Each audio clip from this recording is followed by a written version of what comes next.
Hello everyone, we are now coming to the end of this evening's awards and we just have one more surprise for you all.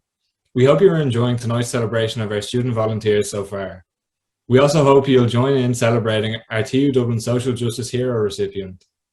We of course would like to be doing this event in person face to face.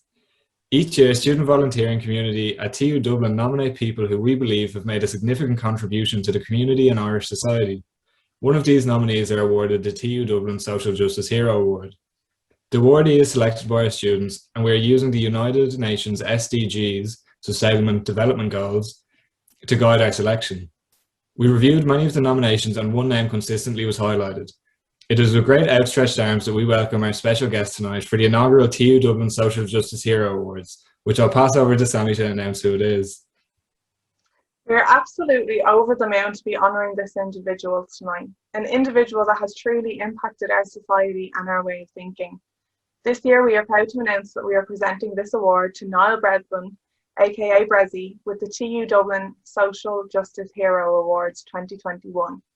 This is awarded by TU Dublin students in recognition of his outstanding contribution and inspiration, especially in the area of health and well-being. A true example of active citizenship and someone that inspires, influences and challenges us as students. Hey guys. Hi. Niall. How's it going? Hello. How are you? Good, thanks for joining us today. Oh, thanks a million for having me. Delighted. I have my award as well, so I went into my neighbour. Oh, brilliant. Yay. I was panicking a little bit there. He's you go into him, he doesn't like to talk for a minute. He needs at least half an hour of your time. So I was wondering if I go in there, I'll never get out. So will we start? Go for it. Niall Breslin is a man of many talents, from sports star, musician, podcaster, author, philanthropist, social entrepreneur and mental health advocate, you name it and he's done it.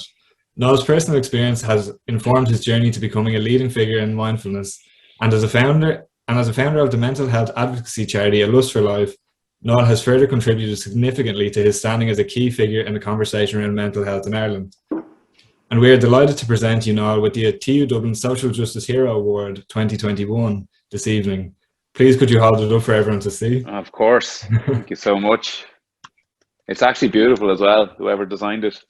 It's a nice original way to get something. Usually it's just a medal, but that's lovely. Thank you so much.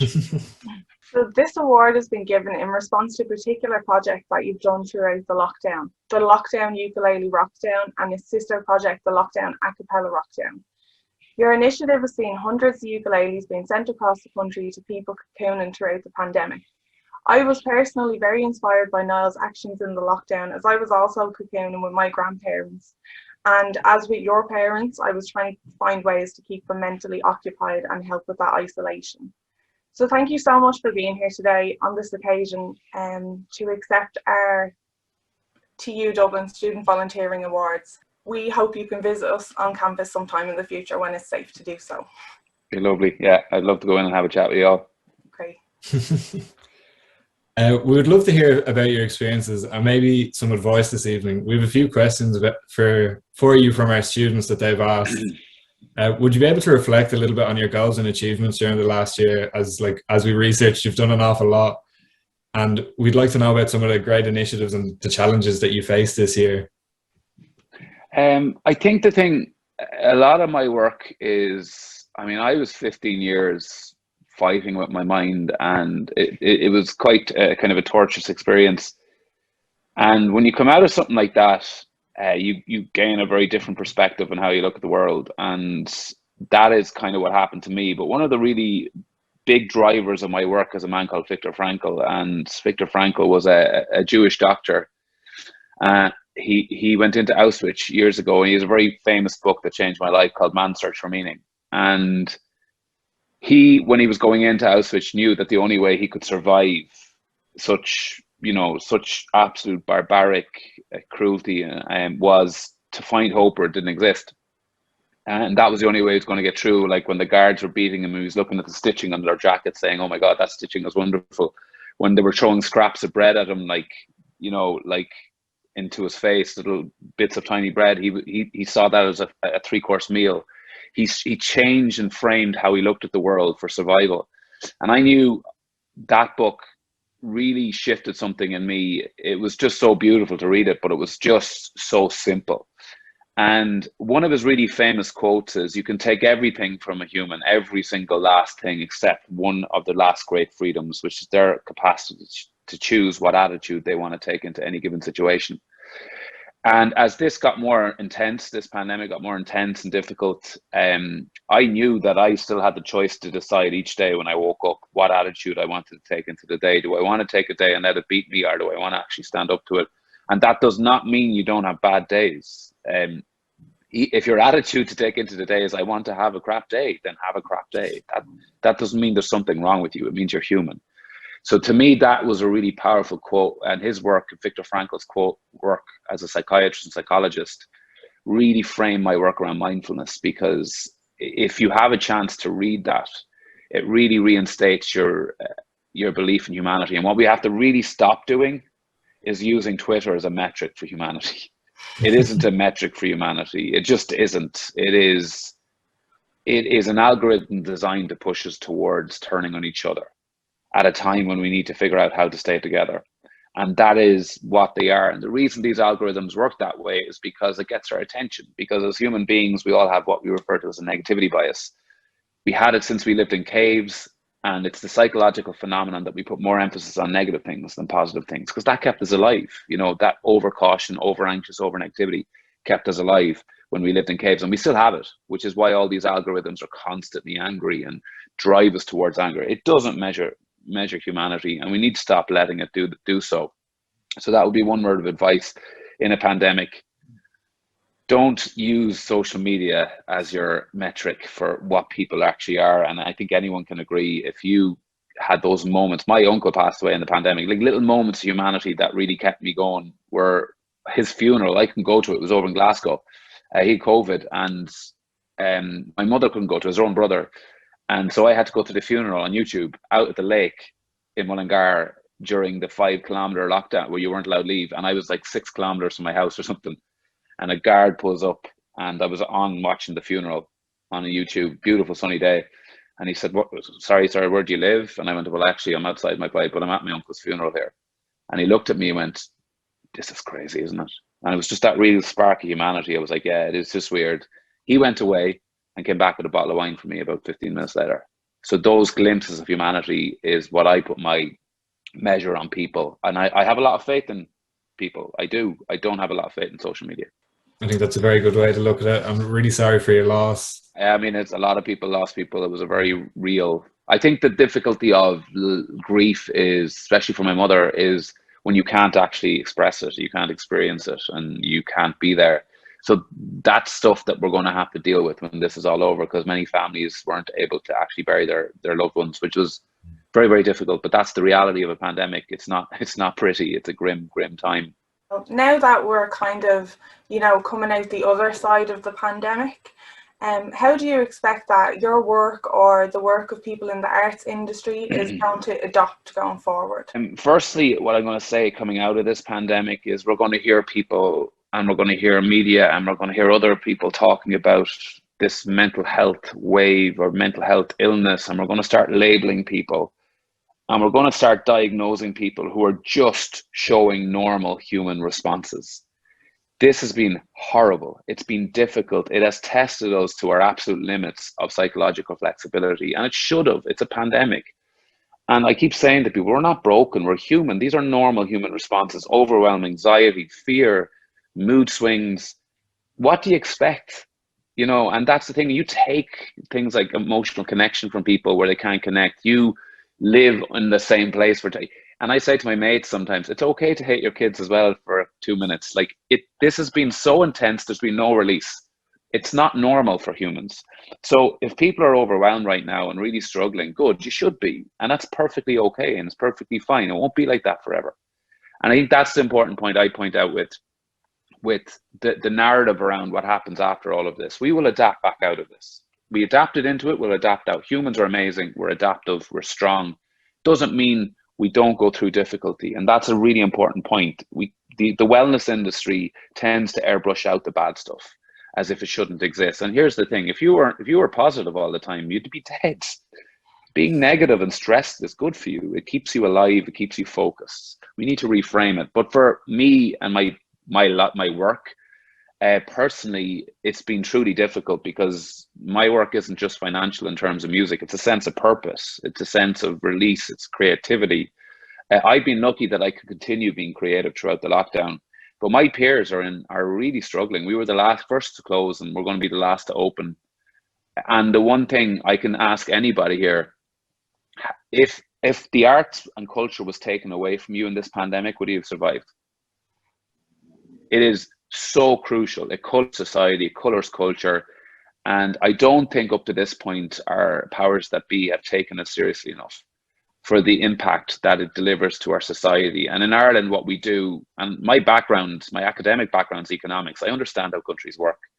But in Ireland, unfortunately, we put far too much power on GDP, and it's a very blunt instrument to measure society. Measure society by its cultural capital, its, how it treats its most vulnerable. We have people like you guys who have to figure out, when are you going to be in a position to be able to rent at affordable prices, buy houses at affordable prices, access healthcare. It's not good enough in a country like this. And that's why we do the work we do, is only judge a society on how it treats its most vulnerable. And as students, ask yourself, do you think we're doing a good enough job in this country? Because I don't. And that doesn't mean I want to shout about it and point fingers and blame. I want to be solution-based. That's how to be an activist. Activism is not about looking at what doesn't work in society all the time. It's about looking at what does work and using that. And it's not about problem solving and admiration society, or problem admiration societies. And I interviewed Mike Ryan, World Health Organization, one of the most inspiring people I've ever talked to in my life, an Irish doctor who's fronting this whole thing. And as he said, there's two types of people in society. There's the why aren't you doing something about it group, and I'm going to do something about a group. And I know what group I want to be in, and that doesn't mean I get it right. My intention is to get it right. My intention is to drive and progress society. And I'll finish on this. Activism isn't cancelling people on Twitter. That is not activism. Activism is tough. And in fact, if you're a student and you want to be an activist, your audience isn't the people who agree with you. It's the people who don't agree with you. They're the people you need to convince. And you can convince them, they become your most powerful ally. If you cancel them, you lose an opportunity to change their opinion. And that is real activism for me. And I think young people right now are the only groups in society showing proper leadership. And I, for one, am doing everything I can to empower that and facilitate that. I'm not leading them. Lust for Life's not, they're leading us, and we're figuring out how to help them. And that is the difference, because their metric in society is right and wrong. There's no agendas, there's no lobby groups, there's no all this other bullshit that comes with, politics. It's like, that's not right. Why are we letting that happen? Let's change it. And that is the type of mindset we need in society. Thank you. That's a fantastic way to look at things. But just as you mentioned, you want to be part of the solution, and as we've seen, I wouldn't say a complete solution, but you helped people massively this year. And for bringing people together for an event, even during the best of times before COVID, that can be very difficult. How did you inspire people to work together in such a way, to bring them to that shared experience? Was there any tips that you would give people to how to set up such a large thing like that? Start at the end. That's what you do. See what you want it to be, and don't put obstacles in front of it. See the end point and work backwards. Most people, when they're doing things that feel a bit scary or projects that feel a little overwhelming, they start at the start and they go, so that could be a problem. I'm not sure we could do that. I don't. I go, right. And the other thing is, I've never had a fear of failure. If it didn't work, I wasn't going to beat myself up about it, because that's how I've always done stuff. And I think if you're developing projects, especially social projects, don't see the obstacles first. It's such an Irish way to look at things. It's such a kind of we probably shouldn't go for it. And with, say, the ukulele rockdown, which was just a simple idea, and that wasn't, and the stupidest, silliest ideas are the best ideas. That's one thing I'll tell you. They're really over intellectualized, and all the different, they can really wreck your head a little bit. And with the ukulele rockdown, that started purely when Leo Varadkar was making a speech. And, Sami, you said it about cocooning with your grandparents. I went home to cocoon my parents, and I was sitting in that room. They're both, 73, 74 years of age. My dad had a heart condition. And I felt they were being dismissed. I felt they were being, you go over to the corner now and let us deal with this. And I looked at my parents, I was like, at least they have me and we have each other. And then I said, my God, there's going to be so many people around Ireland who don't have anything, nobody, and their families can't come and see them, and they're going to be isolated. I've always believed in music therapy. I've always believed music and learning music and listening to music is probably the most effective form of therapy for anybody. It's the most effective form of mindfulness for anybody. So that was it. I rang Music Maker and I said to him, how many ukuleles do you have? And he goes, 40. I said, I'll take them. And he goes, I've never, ever heard anyone say that to me on a phone call before. I says, grand. And then I put a tweet up. They were gone within 8 minutes. And then I rang him and said, how many more can you get? He goes, Jesus, Niall. I said, I can get us 200. It's going to be hard. And I went, I'll take them. And I didn't know how we were going to pay for them. I didn't know I couldn't pay for them all. I don't have a job. I wasn't in a position. I'm not, that's like, you know, this perception you once did TV in your life that you have loads of money. It's such a bullshit, hilarious belief system. But I started ringing mates, lads, will you give me a few quid for this? Or I started ringing people who I knew had a few quid who wouldn't mind helping. And by the end of it was 540 ukuleles, went all over the country. And then I was like, how are we going to teach them? And then I rang Justin, the Blizzard's guitar player, and I didn't tell him I need his help. I told him, I need you to do this. And that's what happened. It was that mad over 6 to 8 weeks. And then I said, you can't have 500 ukuleles without a song or a video. And now that was the difficult stuff, because at that point we were getting a lot of people who themselves would tell you they were very technologically challenged. And I was saying, all I need you to do is just send me a crappy little fucking video or audio of you playing this. And at one stage I had about 300 ukuleles on a music Logic file that I had to edit into one to make it sound like one, pick the song. But it was just such an enjoyable thing to do. It was very difficult. The video was very difficult to pull off. And that was it. It was just madness. And people do me favors and people helped me out because there was goodwill and people wanted to help. But as I said, in terms of social work or any that type of work, if anyone wants to do it, please start at the end. That is it. And don't worry if it doesn't work out. You know, it's not a judgment of what's a real judge of your character if you don't try. And it was the same with the lockdown a cappella rockdown, which was nearly more difficult, but that was about inclusion.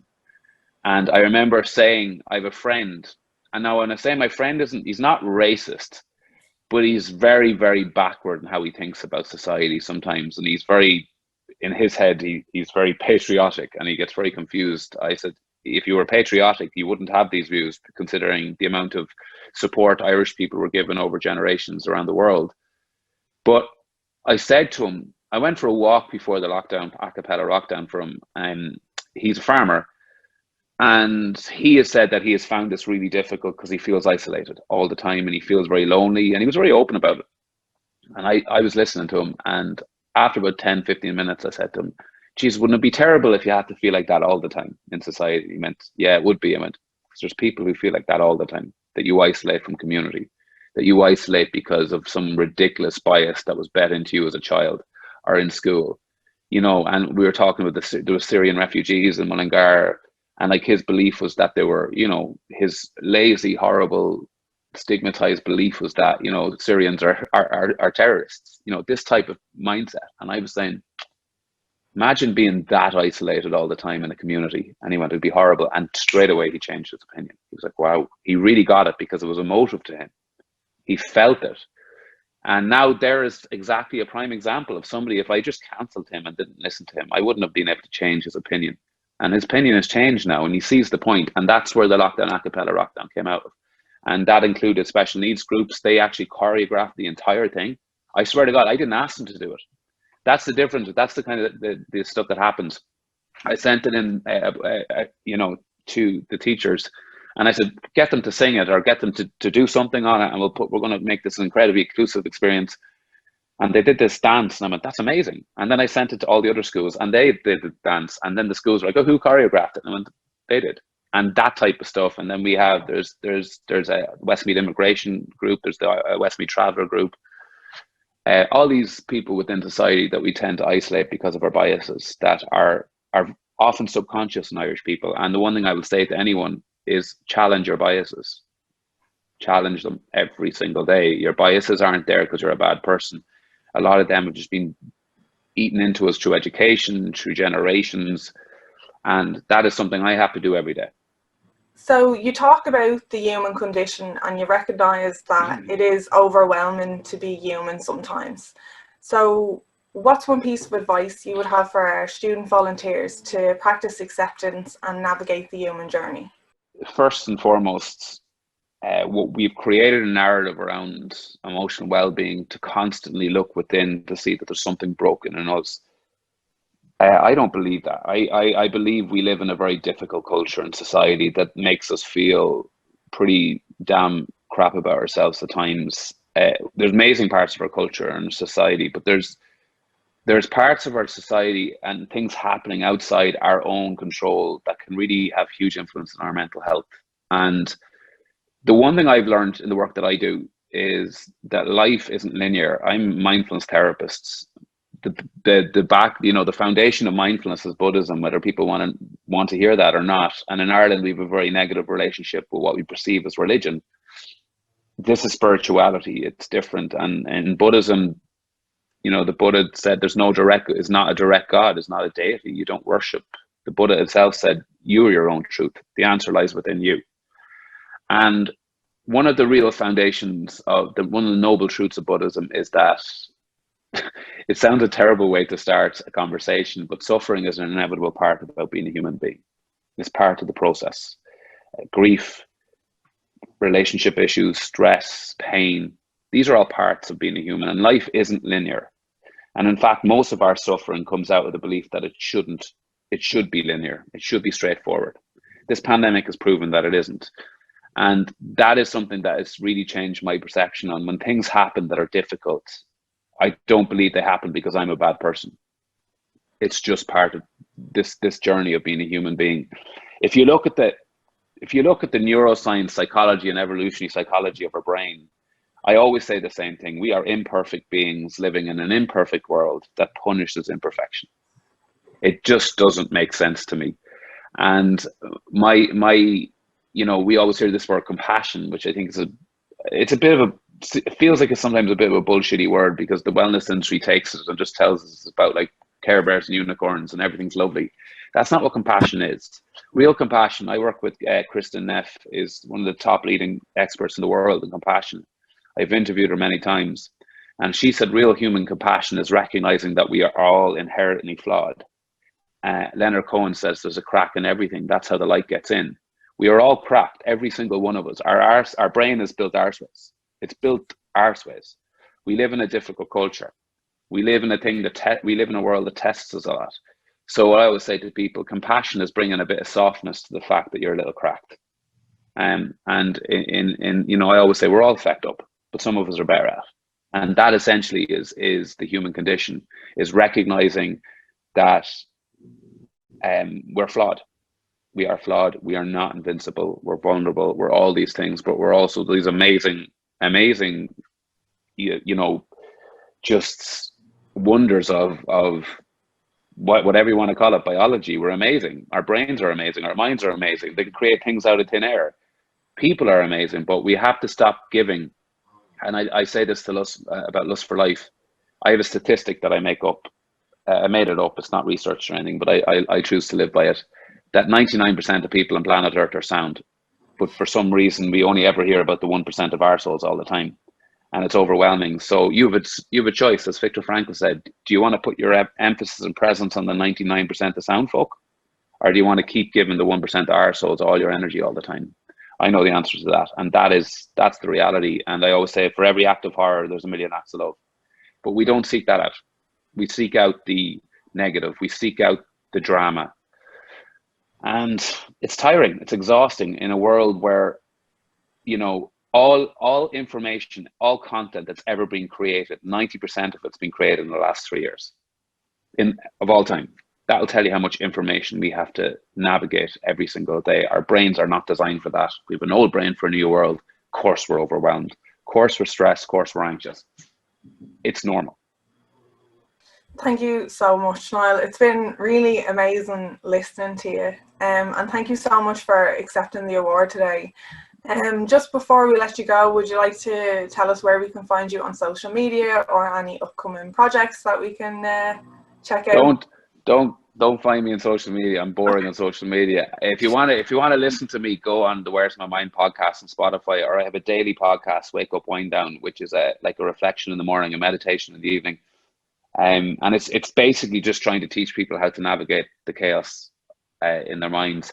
It isn't pious. It isn't preachy. I haven't figured all this out.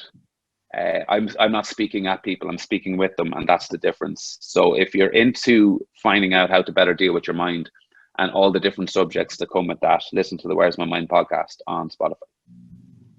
That's brilliant. Thank you so much. It's been fantastic. Cheers, guys, and thank you so much for the award. I genuinely, like I said, that's my mum. You know, when you see we get awards, when you see it from students, that it definitely makes a difference to me personally.